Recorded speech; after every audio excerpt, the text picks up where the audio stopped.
Cinema ലോകത്തിലേക്ക് അരങ്ങേറി അഭിനയിച്ച ആദ്യ ചിത്രത്തിന് തന്നെ മികച്ച നടിക്കുള്ള സംസ്ഥാന ചലച്ചിത്ര അവാർഡ് കരസ്ഥമാക്കിയ വലിയ ഒരു പ്രതിഭയായ ഒരു പ്രശസ്ത നടിയുടെ അനുഭവം അറിഞ്ഞാൽ ഒരു പക്ഷേ നിങ്ങൾക്ക് വിശ്വസിക്കാനാവില്ല. ചുവന്ന വിത്തുകൾ എന്ന ചിത്രത്തിലൂടെ അരങ്ങേറി ആദ്യ ചിത്രത്തിന് തന്നെ മികച്ച നടിക്കുള്ള സംസ്ഥാന ചലച്ചിത്ര അവാർഡ് കരസ്ഥമാക്കിയ വലിയ ഒരു നടിയാണ് ശാന്തകുമാരി അമ്മ. മലയാളത്തിലെ സൂപ്പർ താരങ്ങളുടെ ചിത്രങ്ങളിൽ അമ്മയായും മുത്തശ്ശിയായും വന്ന് നമ്മെ ചിരിപ്പിക്കുകയും കരയിപ്പിക്കുകയും ചെയ്ത 300ഓളം കഥാപാത്രങ്ങൾ നമുക്കായി കാഴ്ചവെച്ച അതുല്യ നടി. എന്നാൽ ആ വെള്ളി വെളിച്ചങ്ങൾക്കും ചിരികൾക്കും പിന്നിൽ ഒരു ക്രൂരമായ ചതിയുടെയും മാറ്റി നിർത്തലിന്റെയും നെഞ്ച് പിളർക്കുന്ന അനുഭവം ഉണ്ട് എന്ന് അറിഞ്ഞാൽ നിങ്ങൾ ഒരു പക്ഷേ ഞെട്ടിയേക്കും. മമ്മൂട്ടി നായകനായ തുറുപ്പുകുലാൻ എന്ന ചിത്രത്തിലേക്ക് 5 ദിവസത്തെ ഡേറ്റ് നൽകി ഹോസ്റ്റൽ മുറിയിൽ പ്രതീക്ഷയോടെ ഷൂട്ടിങ്ങിനായി വിളി കാത്തിരിക്കുകയായിരുന്നു ശാന്തകുമാരി അമ്മ. ദിവസങ്ങൾ കഴിഞ്ഞിട്ടും വിളി വരാതിരുന്നപ്പോൾ പ്രൊഡക്ഷൻ കൺട്രോളറെ വിളിച്ചപ്പോഴാണ് അമ്മ ഒരു മറുപടി കേട്ടത്. തികച്ചും ഞെട്ടിക്കുന്ന മറുപടി.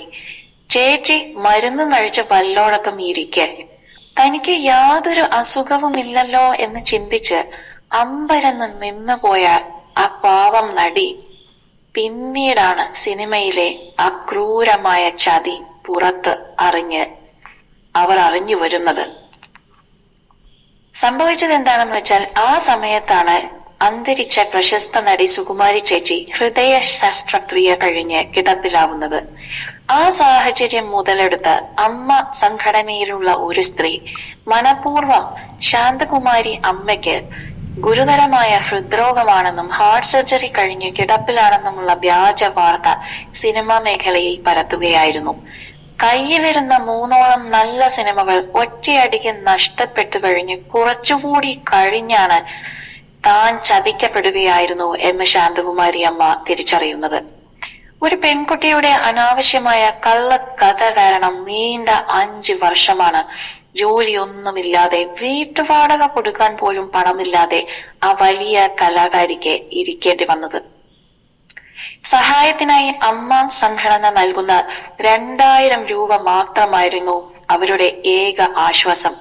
ഒടുവിൽ താൻ ജീവനോടെ ഉണ്ടെന്നും പൂർണ്ണ ആരോഗ്യവതിയാണെന്നും രോഗിയല്ലെന്നും കാണിച്ച് മാധ്യമങ്ങൾക്ക് മുന്നിൽ വിങ്ങി പൊട്ടേണ്ടി വന്നു ആ അമ്മയ്ക്ക്.